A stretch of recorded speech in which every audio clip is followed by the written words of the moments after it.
So this is the India Retail Forum. The next 2 days are going to see 200 speakers, 42 sessions. So it's going to be a dream to interact with the people you wanted to, the people you always wanted to meet, take perspective from, and we're going to cover almost every aspect of the retail industry.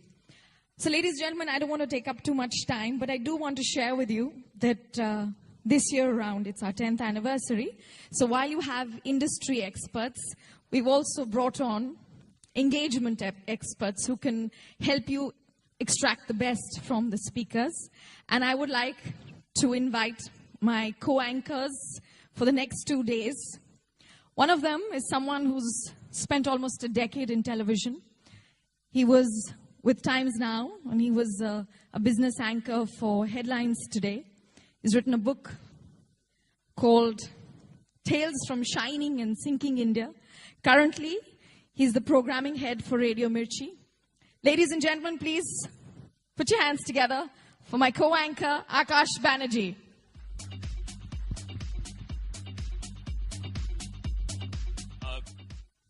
Anyways, you're not here to listen to us, but, I was wondering why, people from news, business here.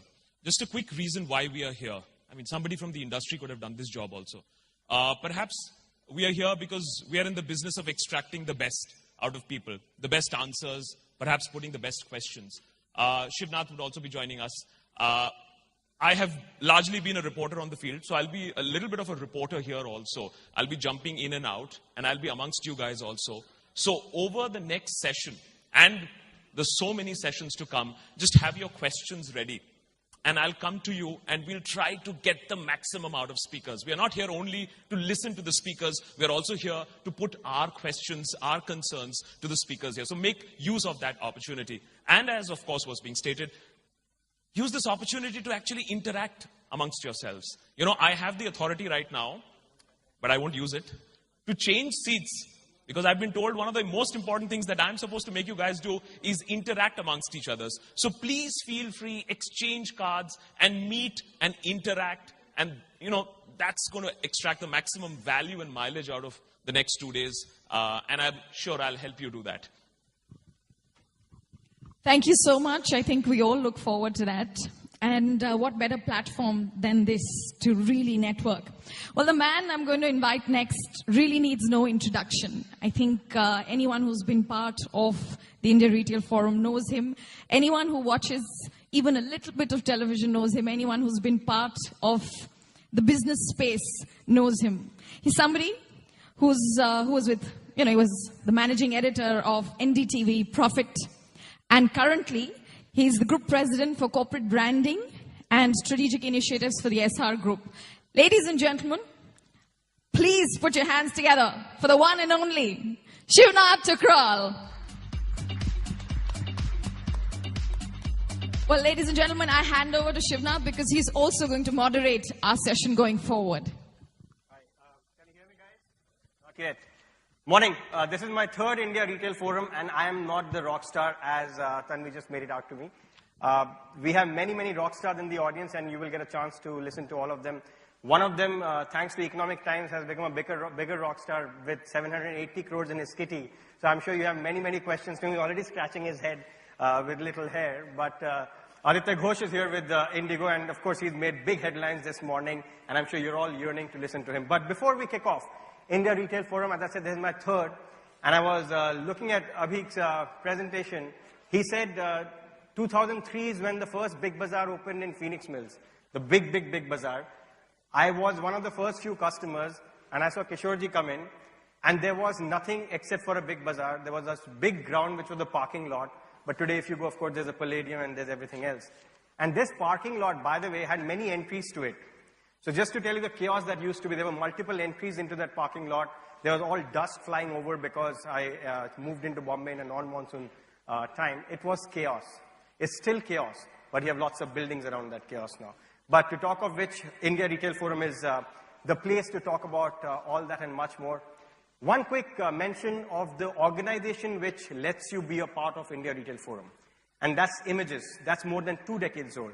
It's the decade anniversary of India Retail Forum or Images event. But for Images, which is 22 years old, I think all of you need to give a huge round of applause to one man called Amitabh Taneja, who's in this audience and who must be hiding somewhere because he doesn't like any acknowledgement. He's somewhere here. Amitabh, can I see you? Can you raise your hand? Okay, there you are. So he's one man who gets you all in this one room over the next 2 days to make you listen to all the interactions. When we were talking about the India Retail Forum, he said, you know, we have 6 arms of the India Retail Forum this time. Economic models, we are looking at execution, we are looking at talent, social trends, the economics of the whole thing, technology. So I said, why don't we just make it into the SETMET model? He said the METT, SET, whatever he said. I said, let's make it the SETMET model. And then he says, as Abhik also endorsed, that Indian retail is actually not doing so badly. So he said, why don't we just say that if you're set for today, how will challenges of tomorrow be met? So SETMET Go is one of the themes that we want to adopt and talk through it. The mission of India Retail Forum, IRF, is to be a retail catalyst by connecting businesses, people, knowledge and ideas for the profitable growth of modern retail. We believe there is a bright tomorrow and we can herald it by focusing on the key elements for retail success. The right model, great execution through the right talent and team, technology, economic viability, reactiveness to market needs through intimacy with the social trends. Set, met, and go.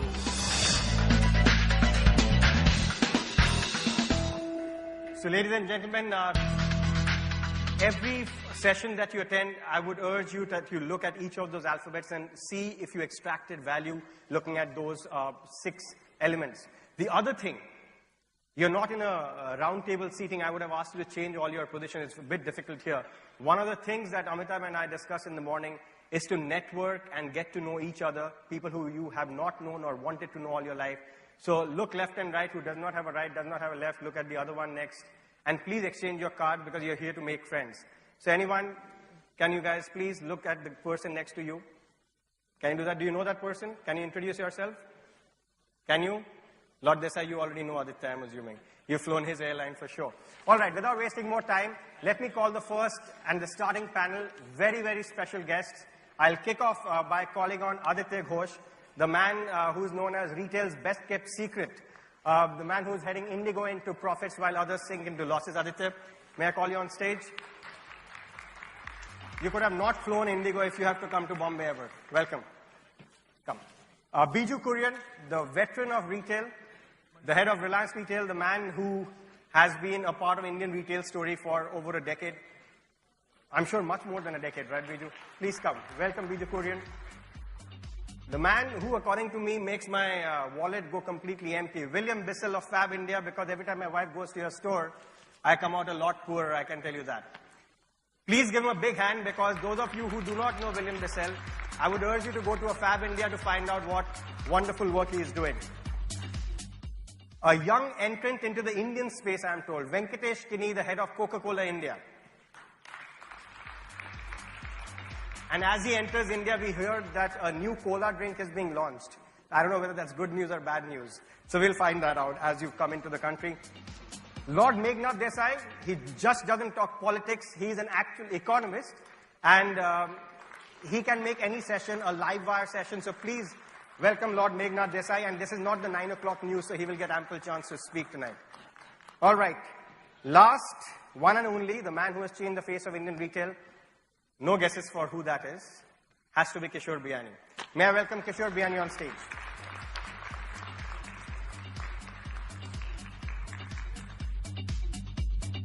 Please, it's random seating, so pick your seats. Aditya, please take your seats in the order that you're. I'll take the last one, though. Kishorji.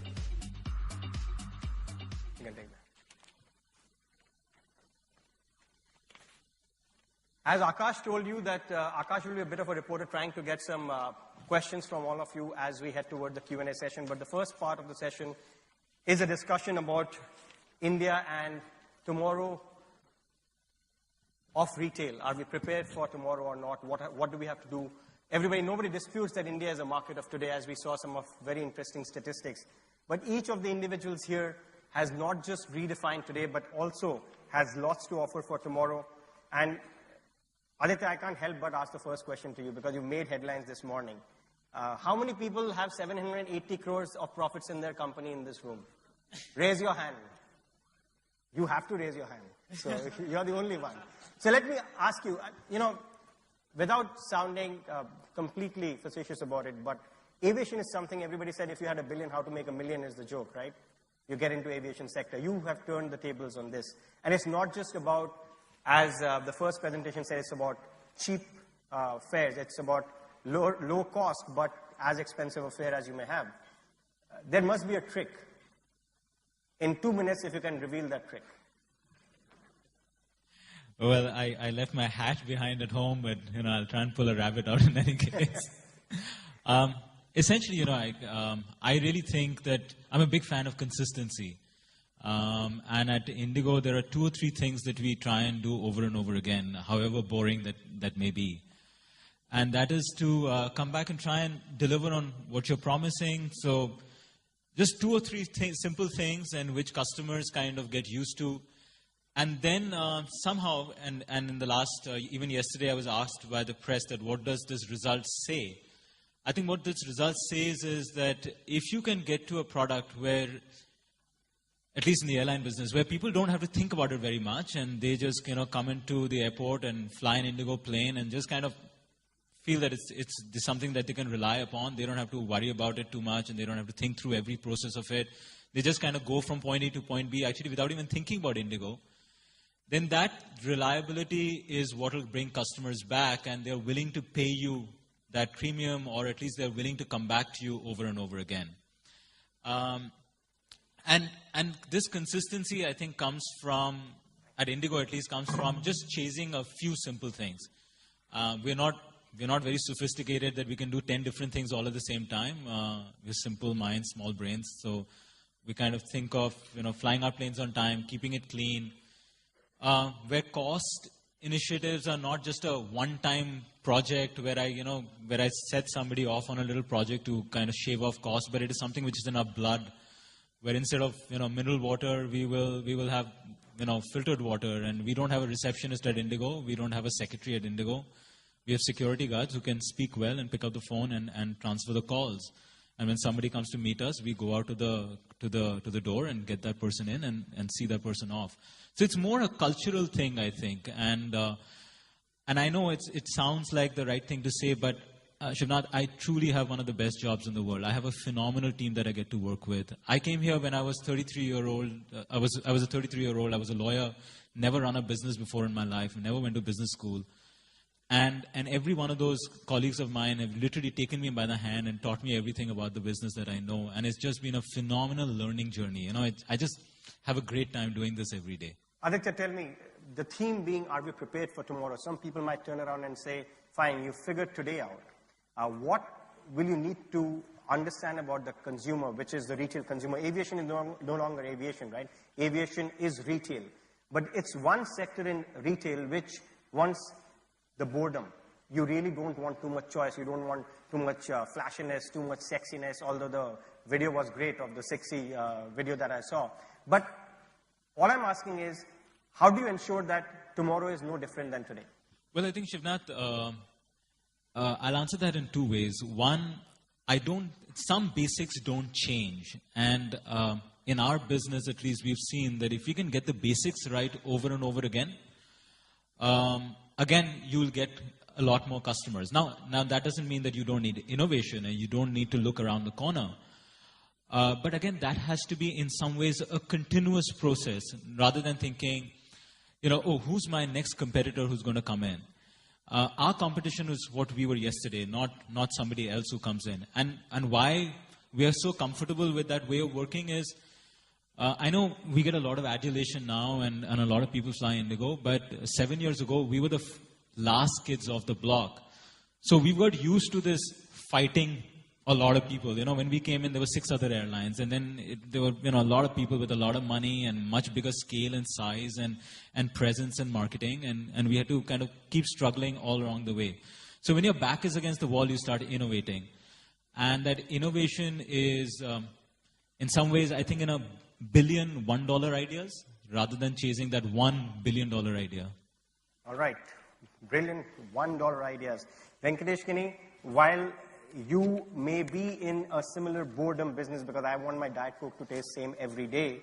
The point is that multiplicity of choice is something which challenges the retail sector such as yours. But when you say, how do you prepare for tomorrow? And from whatever little I have tracked, it seems that you have to start worrying about other things, which is more conscious living, worrying about health factors, looking at options which may be better and more nutritional than what a company like Coca-Cola has to offer.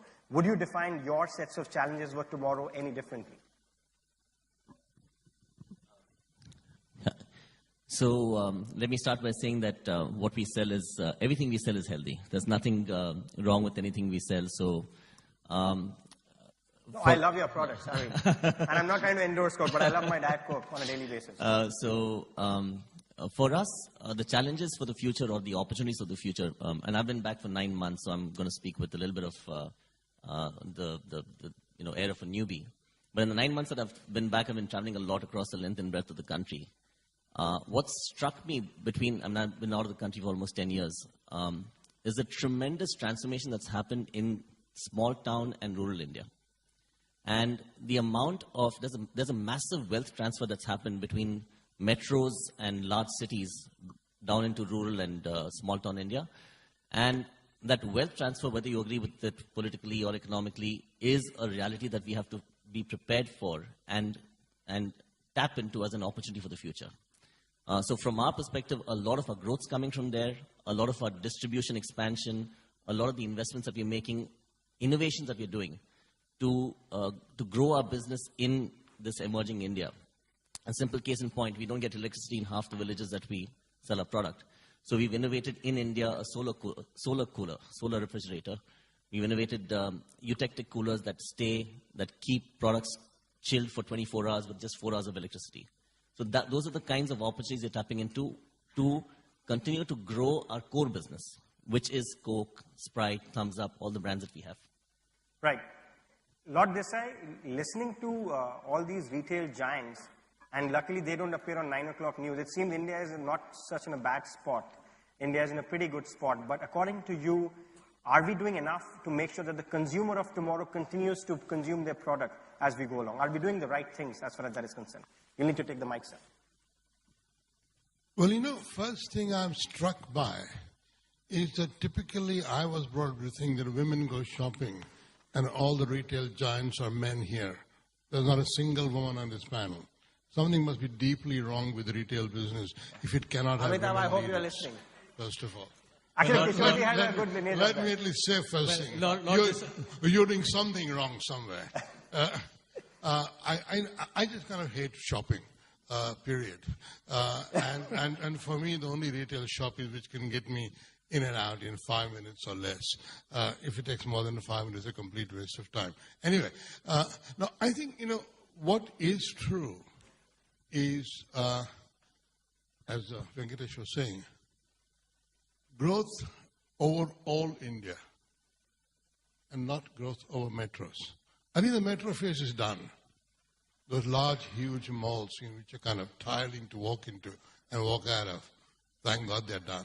So for me, what's striking is there's been no retail revolution down at the bottom. Nobody has actually looked at the corner shop. Or so I think.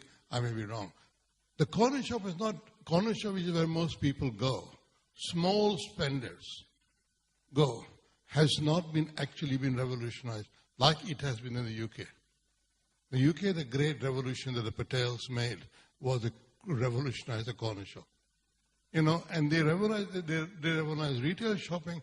Now I go through crowded, sort of 5 minutes away from the mall, there's a crowded Parel road.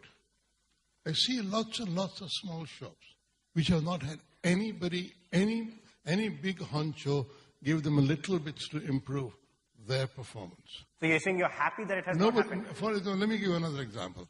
Every morning there's a man going by on a thing with his sabzi and fruit, right? Nobody has as yet devised a simple cover for him so that his fruit will keep fresh. Nobody has given a little motor to refrigerate his... nobody's done that. Because everybody, it's just like Zindagi Na Milegi Dobara. All retailers think that everybody lives in the Zindagi Na Milegi Dobara world. They're in Spain and Italy, they've got cars, they've got Air Force. Down below, there are those 900 million people. And the question really is, what is the retail forum doing for 900 million people? Are you actually looking at them? Are you actually, because these guys are going to get exhausted. You're going to have a lot of competition. And like in Indigo, you have an idea, but your idea can be copied. So where is the next frontier? All right, it's not here. Yeah. This is not the future. This is the past. Well, The Kishore future is somewhere else.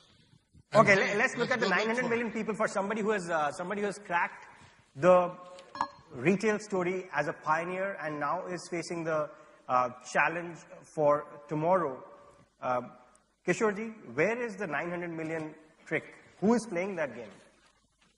I think picking up from what Lord Desai said, we have, after developing the Big Bazaar model for the Zindagi Na Milegi Dobara plus other crowd, we are now looking at reaching to the balance 700 million people. And we have launched a format called Big Bazaar Direct, wherein we are going to appoint 100,000 franchises in Tier 3, Tier 4, Tier 5 towns, along with a technology tablet, wherein they can place orders.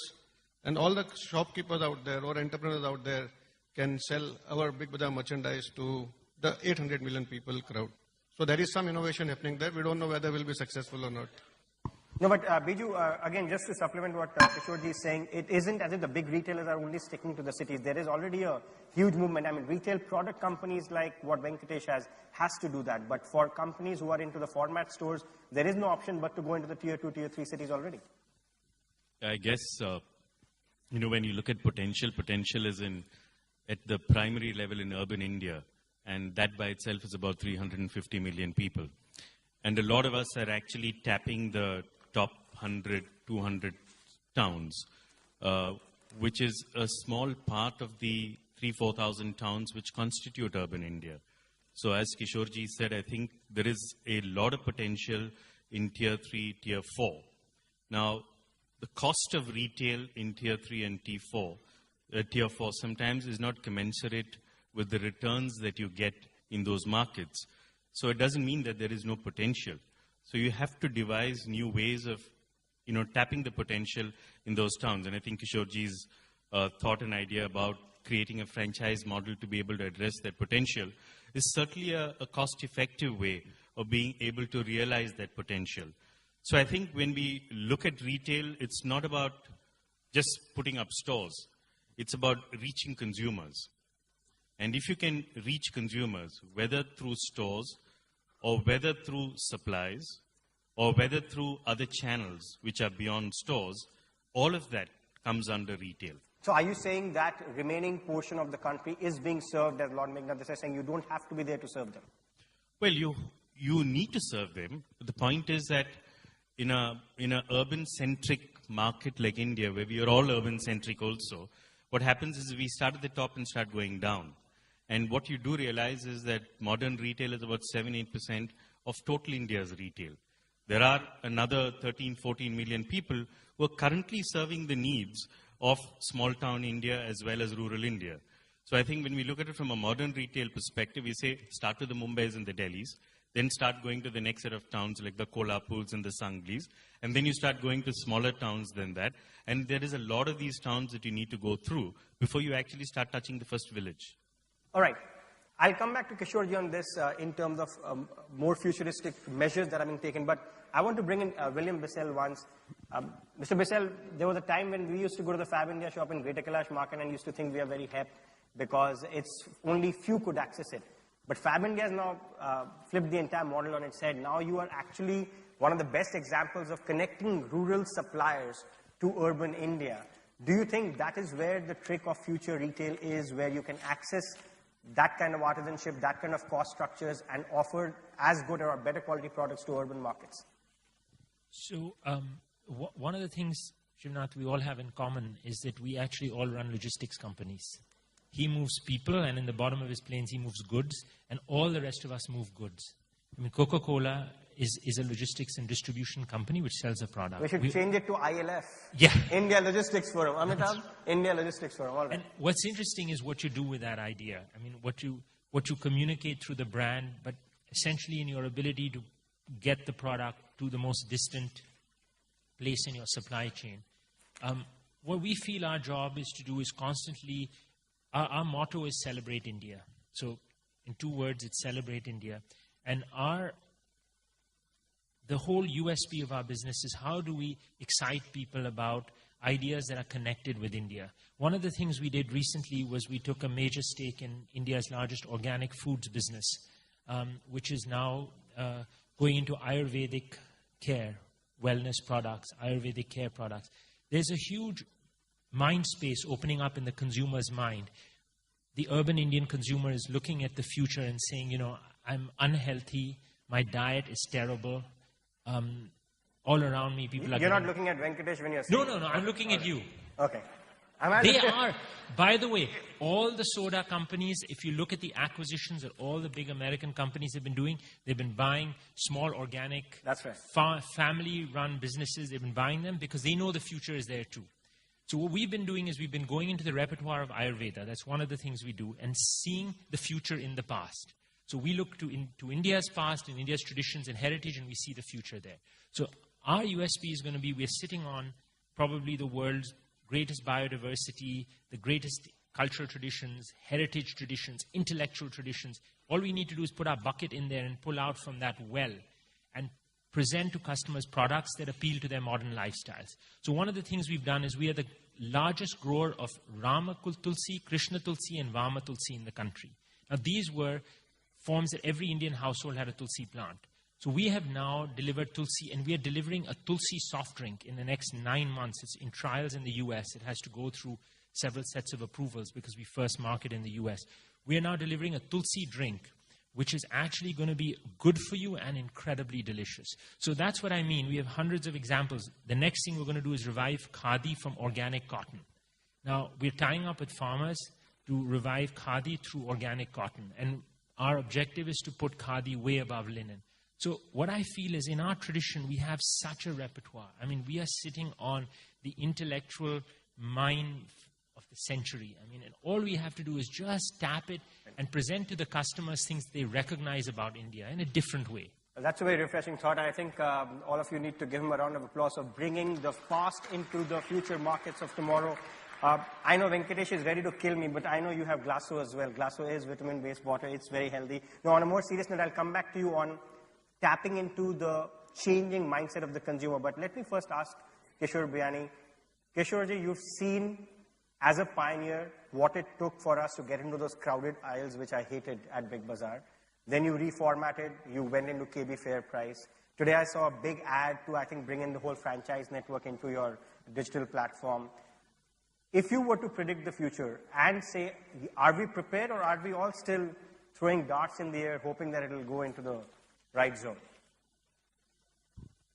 I think one can easily say that consumption is going to increase once we create a base level of consumption, and if you keep on increasing your SKUs of consumption, I think look at the Indian refrigerator, the way it has changed, what we used to keep 10 years ago and what we keep now. I think our interest in food is changing, our interest in clothing is changing, on the home products also, and there are a lot of new categories which are emerging. So I believe as a consumer, if India progresses at 5%, 6%, 8% at any level, I think we are bound to consume more. And the consumption has to be made happening by the retailers in some form or the other. As a retailer, we are all discovering a way to distribute or to meet the demand of the consumers. So there has been various experiments. When we looked at Big Bazaar, it was for the modern Indian customer. KB Fair Price was for the urban poor.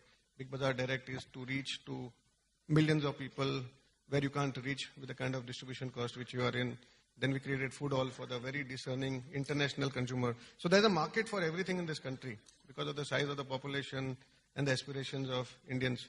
What we are seeing in the last few years is the aspirations continue to rise despite the headwinds on the economic front, and consumption, a base level effect getting created, and people wanting to still consume what they have been consuming and maybe wanting to consume more. So I think this consumption as a human race has always consumed more than the earlier generation, and I believe this will continue, and we will have to keep on experimenting and learning how do we deal with the aspirations of the Indian consumers. And you see enough supply of people coming into the lower strata as well as aspirational people keep moving up. The economic models will work if I were to I think we are all becoming smarter to discover the right model to make the goods deliver. I think it's ultimately a delivery business. At what cost you are able to deliver to the end consumer. It is a logistics business in some ways. It is a delivery business. Yes. What is the difference? Logistic is a little different word than delivery. Okay, all right. We'll figure that out over the next 2 days. Venkatesh, the reason why, sometimes multinationals become a butt of joke, which they should not, according to me, but on a more serious note, looking at the future consumption trends, is the Indian market forcing an MNC like yours to innovate much more than you would do in any other market? I guess the answer is innovate differently than you do anywhere else. I mean, you have to innovate anywhere. Anywhere in the world we innovate, and if the innovations, for example, and Lord Desai is here from the UK, so, there we have innovated with very unique new products like smoothies and stuff like that. Here, the innovation is really in ways to go to market, and also innovative distribution models, innovative, as I said, refrigeration models, innovative packaging, and also cost optimization. I think in the way I look at it, and again, having traveled to many countries in the world in my global roles in Coke, India is amongst the most expensive places to do business, and yet it's amongst the lowest price realization markets for us. And so we have to innovate to manage that narrow band between the price realization and the cost of doing business, which most other places in the world afford you a lot more margin of error. In India, you don't. And here, economies of scale, wafer-thin margins, cost optimization, we do that too. And a lot of people around the world actually learn from some of the models we do. Interesting. So let's use the SETMET prism and go back to Aditya. I'll come back to Lord Desai on the economic model as well as the sort of margin aspect that you talked about, making it difficult in India to do business. Aditya, on all the 6 parameters that we want to use as to judge any panel over the next 2 days, on the SETMET model, so the business model, you're pretty clear that it works. On talent, execution, and technology, how do you see the challenge for tomorrow? Talent is, it's something which everybody faces. If you have a bad study, you say, they are just hiring bad talent these days. Oh, yeah. Look, I've been saying this for 3 years now, that it's ironical that for a country of 1 billion people, we have such an acute shortage of talent. But that's because we don't encourage people to make mistakes. From the time that we go into school to when we start working, there are very, very shareholders like me who actually will give a 32-year-old lawyer the strings to a very, very volatile business and let them go run with the ball. And I think it's easier it's easier for us to tolerate mistakes when we are really high up. And so therefore we say, very innovative organization and we try out new things. But when you go further down, and when the junior most manager, not the executive, but the junior most manager, the real test is whether he can tolerate a mistake or not. Or does he have to think, I think he did the right thing, or he at least did it with the right intentions, but I've got to now seek 7 approvals before I can say it's all right. So I think we are at least trying to create a culture where it's okay to make mistakes, as long as there is no willful misconduct or gross negligence of any kind. Because otherwise, if you don't give it a shot, you'll never know whether it worked or not. So, and I think that is the key to opening up this talent pool. Because people are educated, people have degrees, but what stops them from making that final or turning that moment of truth into a moment of magic is whether they can think out of the box over there at the check-in counter or at the retail store. The other thing is that also the product thing. I know I'm in a slightly different product than many of you, but probably a bit like Venkatesh as well. The same Indigo product flies Mr. Biani from Delhi to Mumbai and also flies from Imphal to Guwahati on the same day with the same flight attendant, with the same seat, same food, same fare, same everything. So the same product can actually appeal to very different types of customers, provided there is some way of packaging it differently. Now, to somebody, it could be a 2 rupee sachet versus a 100 rupee bottle, or a 5 rupee bottle versus a 28 rupee bottle. Or for someone like us, it could be simply the personal experience that the flight attendants and the airport staff bring in, where the same product appeals equally to have any one of these gentlemen come back and fly over and over again, maybe several times a week, as well as somebody who only flies maybe once in 6 months. Right. So this product and changing it and cutting it for, in a sort of condescending way, that, that's the 900 people for which I'll have a different product versus the 20 million people who will have a completely different product. I think we have found through just personal experience that, the same product can appeal. The same guy who is going to be squeezing me for the 5,000 rupee fare will land up in Goa and pay 50,000 rupees a night at a very fancy hotel. So a few years ago, if you were at the India Retail Forum, you would have directly challenged Kishorji's India A versus India B model on this one. You're saying the same product sells to both India A and India B? It can. I mean, I know obviously clearly now I'm not going to take a Indigo and expect people to fly from here to New York non-stop. but at least in a certain market, I think the same product can. I will let Kishorji take you on in private separately. But Kishorji, India A versus India B can be catered to the same product. That's what his gig is, and he's proved it right, actually. It's a kind of product, which is the difference. I think the consumption, if you look at the India 2, India 3, the way I call it, India 3 would consume 400 SKUs, India 2 will consume around 800,000 SKUs, but India 1 also consumes that 800 and 300 SKUs. So there are some SKUs which are common for consumption for everyone. Common consumption. So the onions don't change and the potatoes don't change. All right. Lord Desai, talking of the future of talent in India, Aditya pointed out, basically saying the culture of education is an issue here. The way we educate our people, not encouraging them to do mistakes. Do you think that will take a longer learning curve for us to ride on? I think it will take immensely long. Because, I find Indian students much too respectful. They have been told not to challenge, but to repeat. And I always try and go to this, and they say, what is your message? I say, rebel. And there's a nervous laughter among the staff. Are they actually going to listen to this man seriously? What will happen to us? And, I used to be very bad at Indian exams because I could never repeat what I was supposed to do. It's only when I went abroad that I kind of, got my due.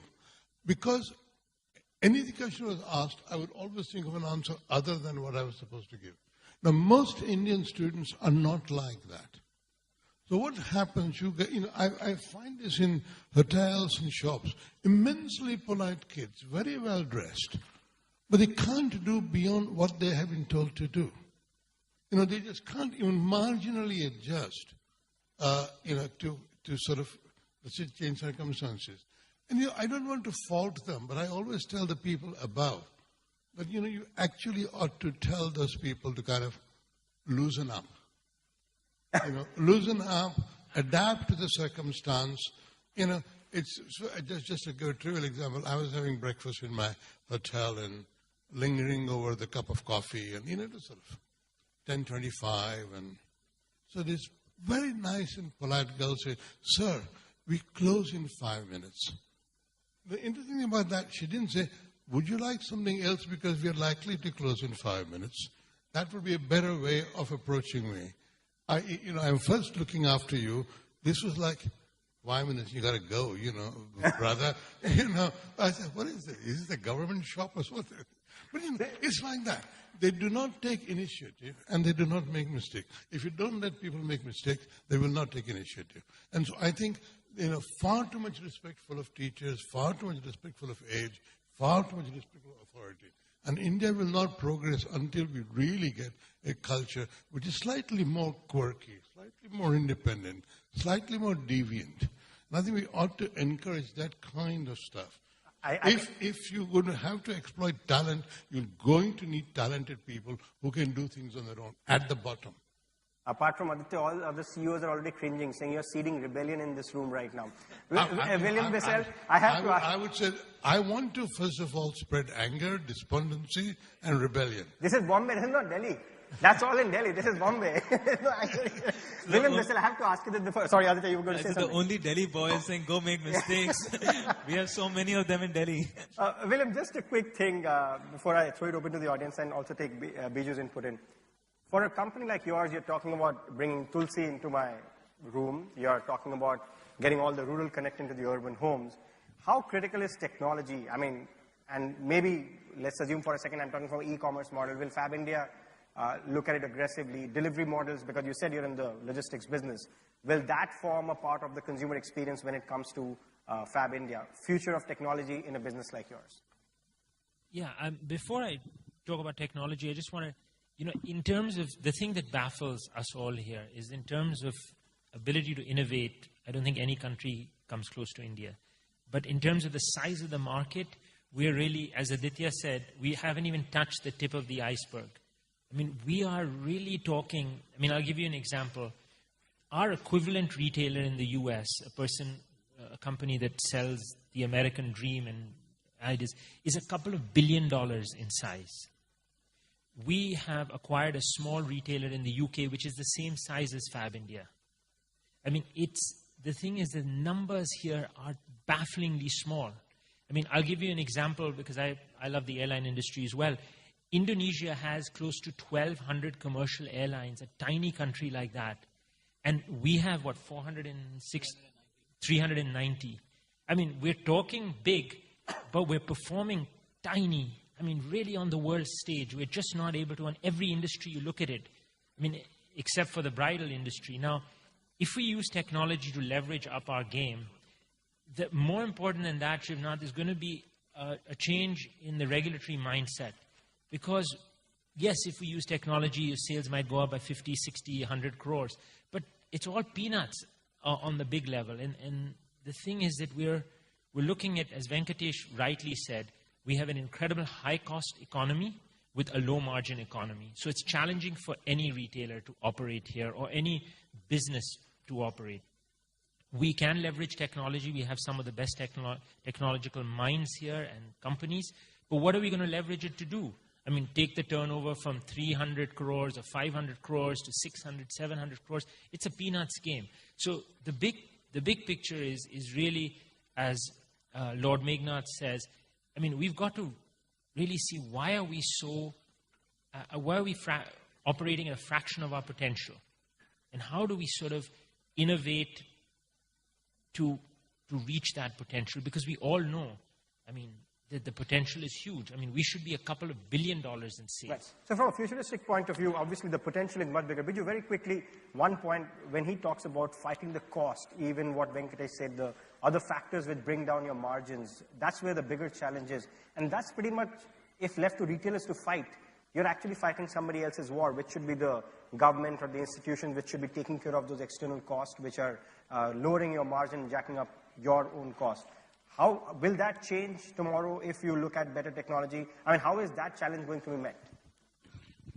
Well, I think look at it two ways. One is that if you look at the use of technology within, unless you make yourself more efficient by using technology to lower costs, passing on the benefits of these cost reductions to your consumers, you can't create a new paradigm. If you're doing exactly what everybody else is doing, then there's no reason for somebody to come to your store and buy in preference to buying from another store. So you got to find a way of doing things differently, which will enable you to pass on those benefits. That's one part of it. The second thing is that I think everybody's been echoing the same thought, which is that we actually need to figure out how to use technology to lower our operating costs. Some of those are dictated by ourselves, and some of that are dictated by the environment. For example, in a city like Mumbai, you pay absurdly high electricity charges to run a retail store, which is not the reality if you were to run a retail store in Calcutta. Now, Similarly, when you look at things like leases, stamp duty that you pay on leases. So there are several additional costs which you incur and which are different across the country, which will actually make you to experience higher costs. But if you step out of this, and if I were to look at the airline industry, for example, I think, 93, 94, when we first had the Mania and, a jet coming in, and the number of people who used to fly, and the cost that we used to pay to fly versus 20 years later, the cost that we actually pay today to fly, in real terms, we pay a lot lesser today than what it used to be. Okay? Right. And that is translated into larger number of, airline users. Look at the telecom industry. One time we used to pay 16 rupees a minute. And today we pay, depending on your plan, 25 to 30 paise a minute. And look at the number of telecom users. So unless you actually find new ways of being able to create a new cost model, there's no way you're going to be able to get more customers to come into your stores. All right. Worry about cost, not about customers alone. All right. We'll throw it open to the audience. Akash, you need to take over, but we have only one question for Aditya Ghosh because he doesn't want the next Indigo flight to be late. He has to catch an Indigo flight, and they like to fly on time, and they do not want to be late. Akash, one question from the audience is what Aditya Ghosh will take because he has to leave. Anyone? All right, we have one hand. I thought many more hands. Put a question. Let's first. So could you keep the question short as well and stand because... For me, Indigo is India on the go. Thank you, sir. Thank you very much. What are you doing to Indianize the brand offering with regards to the deliverables and the back-end operations? You must try our Upma.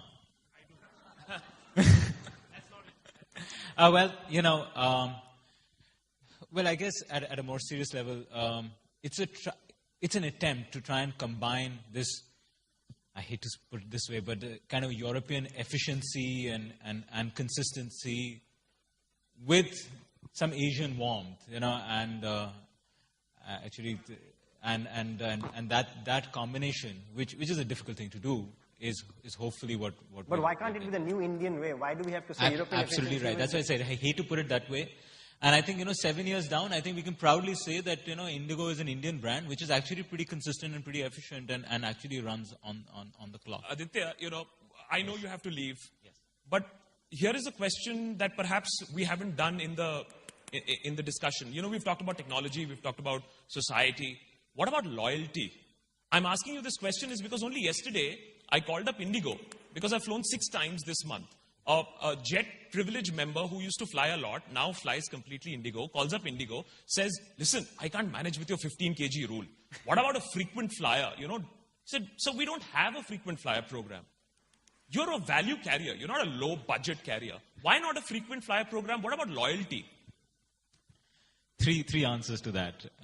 The last one first. The reason we don't have a frequent flyer program, and this is, I think, something that most business people should probably think about, is customers want a lot of things. They unfortunately don't want to pay for it.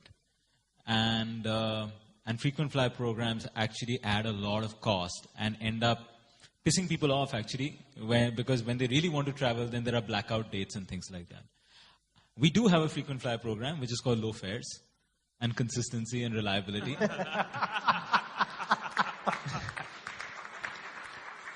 And the last bit, please keep it to yourself and other than the billion other people, that for the corporate customers, we are actually planning to reintroduce the 10 kg. So we're bringing up the cabin baggage because I understand a lot of people want to carry their laptops and files and things like that. They don't really care so much about the check-in baggage. They want to be able to carry as much into the cabin. So that's going to be soon. Right? All right. I think we need to let him go because you can't find Thank you very, very much. Thank you, everyone. Thanks for...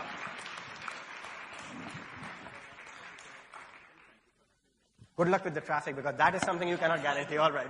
Take care, Aditya. Good meeting. All right. More questions, Akash? All right. Here is how we do it. I'll jump across to where I see the hands. Let's keep it short. Let's keep it crisp. One-line question. No statements, please. So let's start. Does government stop or propel the growth of retail industry? How much important is government interference? Who are you addressing? To who? Okay, anyone can take up that question.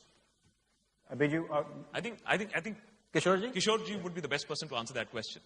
Despite or because of the government?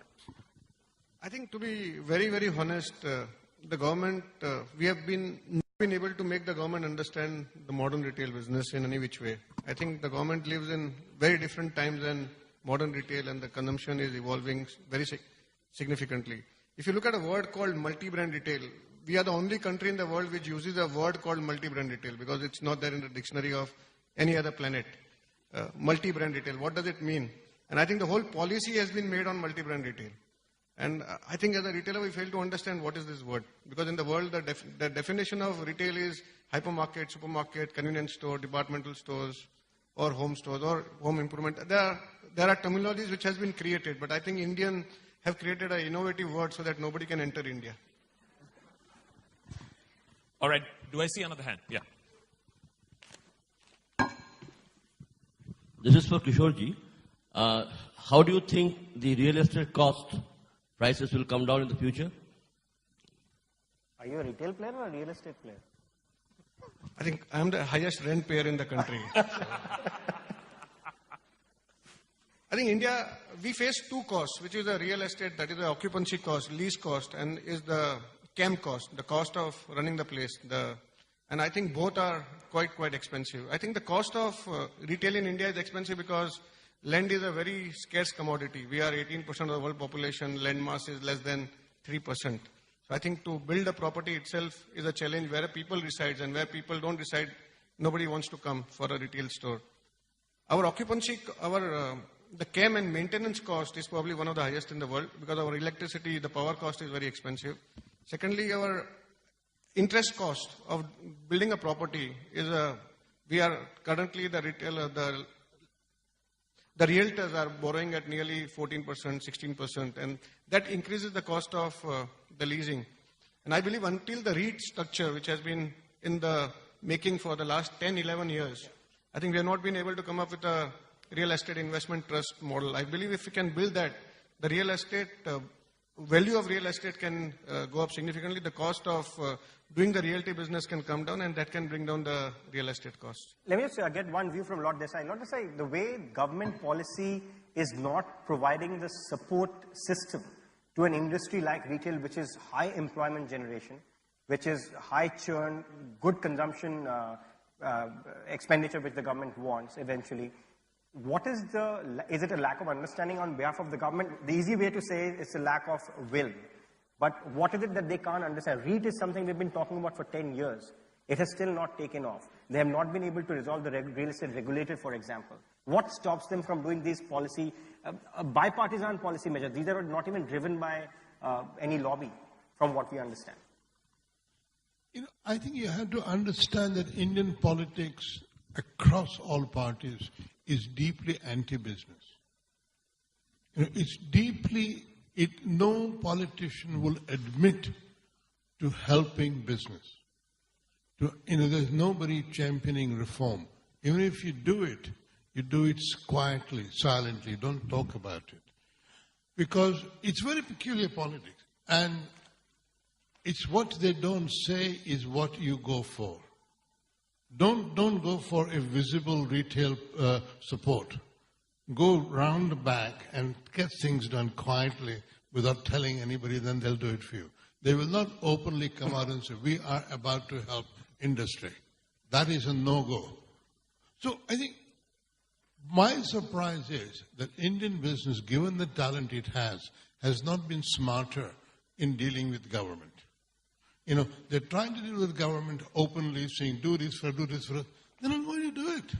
It's ages before India becomes pro-business, pro-market, or pro-riches.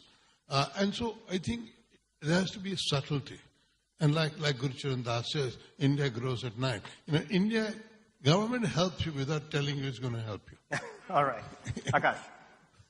Yeah, Nagesh here. The question is to all the panelists. You've been talking about innovation, you're talking about failure, trying, challenges, and many of you are listed or you have investors. How much of encouragement do you get, William or Venkatesh, from investors and shareholders to try and fail? William, that's an important point. How much encouragement okay, I might say that Fab India might be held a little bit responsible for this also, because a lot of people come and say, oh, this is Fab India. The brand has come to be associated with a particular style of fabric, a particular style of design. Would you say that's true? Would you say that Fab India might want to take more risks, or it has already? And do you get investor support or not? So to answer your question and Mr. Nagesh's, which are a little bit different, a brand is defined by what you say no to more than what you say yes to. If you run a brand and you're into a specialist model of retail, you need to edit all the time. Because you don't want to be the Chinese restaurant that sells Mughlai and Italian food. I mean, that's, to me, the kiss of death in the long term. Okay. So you have to perform that editing function ruthlessly. To go to what Mr. Nagesh has said is that there are really two types of investors out there. There are those with money, and there are those with money and other services. And I think that money has become a commodity. If you run a successful business, you will be able to raise investment money. I think you have to look at who you're taking on as an investor and what they can do for your business. If you're just taking them on for their money, know that there are many other people who can give you that money. But if you pick them carefully, you get money plus other things, networks, ideas, experience, mentoring. So when we, for example, I speak from my personal experience, when we've raised money now twice for Fab India and 4 occasions for our downstream companies. And in all those instances, we looked for a good valuation, but alongside that, we looked for a partner who could help us take our game to another level. That's the advice I'd offer. Okay. I had a question there. Oops, somebody. Yeah. Hi, I'm Ritu Mara. I'm the editor-in-chief for Franchise India Group. My question to you is that since we're all looking at expansions and we've kind of expanded across the country, what in number terms as retailers you see is the business that is happening across the country? So let's say, what are the first 5 metros that give you in terms of revenue? And then the next, let's say 200 cities, and then the next set of cities and probably the villages or so on. So where do you think business is happening? So if there was a retailer in this room who was looking to prepare his blueprint for growth, where do you think he's supposed to be going in the coming times? Venkatesh, you want to take a go at that? The share of business in various grades of cities. Yeah, I guess the answer, unfortunately, would say it depends on the product category that you're in and the stage of development you're in. For us, we've been in the country for 20 years, and we would probably get about equal share of volume from each of those segments, and of course, it's how we define those segments. And that's for our mass brands. But if you look at some of the more high-priced brands like Schweppes or Minute Maid, they'd be predominantly metro-based brands. So a lot depends on what your pricing is, who your consumer is, and how long you've had, how much time you've had to develop your market. And I know many companies that have now reached a stage where rural is over 40-50% of their business. Again, it depends on the category. Mr. Gurrin, you would want to take that up? Well, I think, a lot of it is actually dependent on where you have stores. Because if you don't have stores in a certain town pop strata, then certainly you won't get any business out of there. In our case, because most of our stores in the top 150 cities of this country, most of our business tends to come from the larger cities. So if you were to look at it as the metros and the tier 1 cities contribute a lot to our business. But that's also because of most of our stores being in those towns. Akash? Hi, my name is... is... Sure, one second. Lord Desai has a point. You go ahead. Not being a businessman, but my impression is that there is a lessening of the distance between the town and the country, more and more and more. And I don't think one should take for granted this one tier, 2 tier, 3 tier thing like that.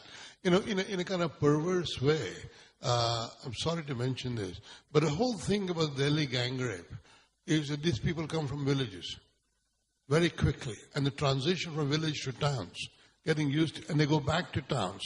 People are moving around quite a lot. It's very easy to move. And what's happening to India is that this rural-urban distance is diminishing very fast.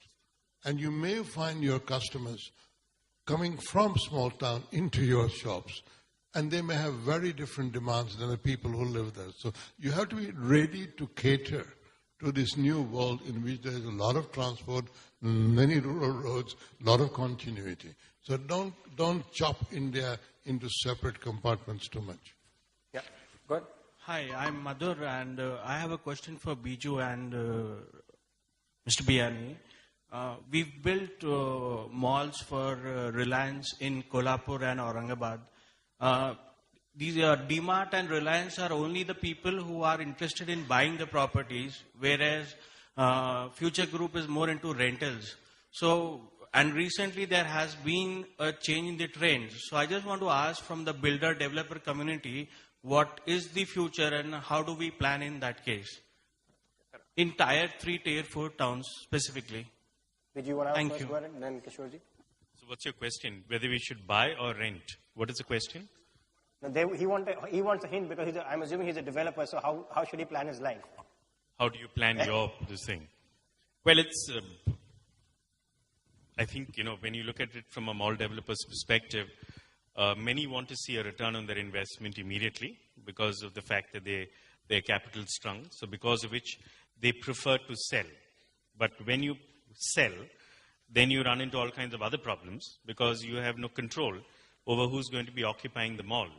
Or even if the mall is going to be active from day one every floor, because some investor might decide that he doesn't want to lease at the point of time when somebody else is leasing.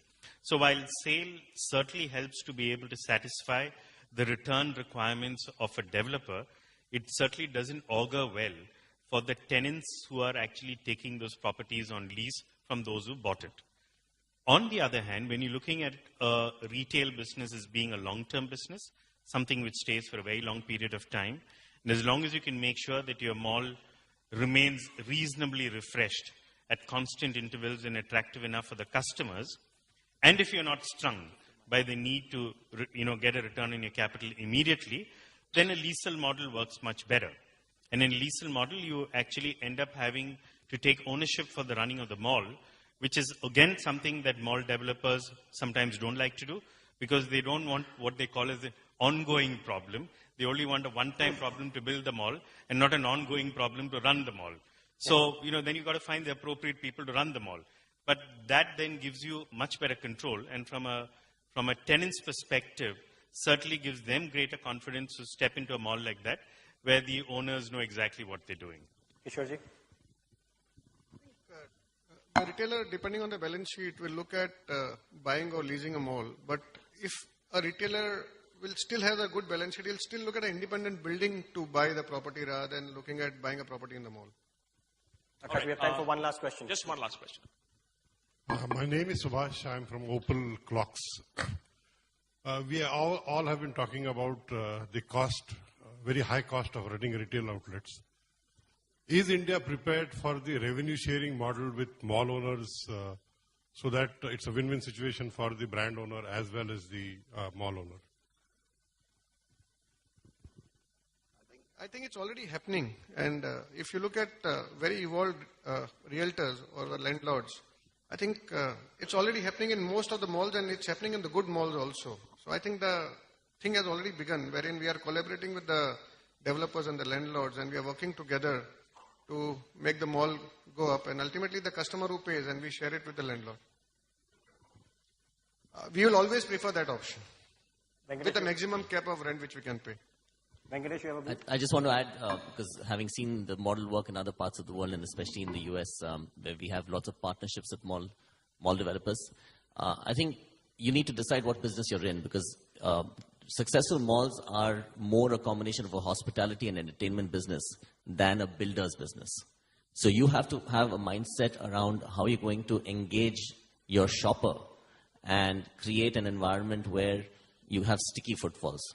And that requires a completely different mindset from building an infrastructure. So, all right, we have to stick to time. I have both Amitabh and Gurpreet looking at me because we have the next schedule coming up. We'll try to be as efficient, but before we wrap up, very quickly, Viren Bissell, in 30 seconds, how does tomorrow look to you as far as Fab India is concerned? Tomorrow looks a lot better than today. All right, that's a good note to end on. Lord Desai. Absolutely. I think tomorrow is better than today, and day after tomorrow is even better. Venkatesh Kini, you're a new entrant into the market. On a day you entered, we've heard a new cola being launched, although that should not worry you. But how does tomorrow look to you? Tomorrow retail as well.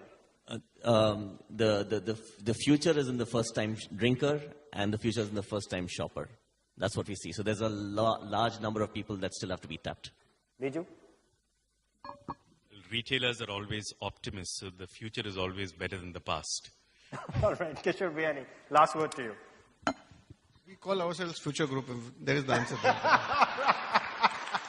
Ladies and gentlemen, thank you so much for attending the session. William Bissell, Biju Kuri, and Venkatesh Kini, Lord Desai, and Kishore Biyani. Thanks so much for being here, and thank you, and hope you all enjoyed. We'll move on to the next session with Arvind Singhal, and please stay with us throughout the day. We'll be going on from one to the other, back to back.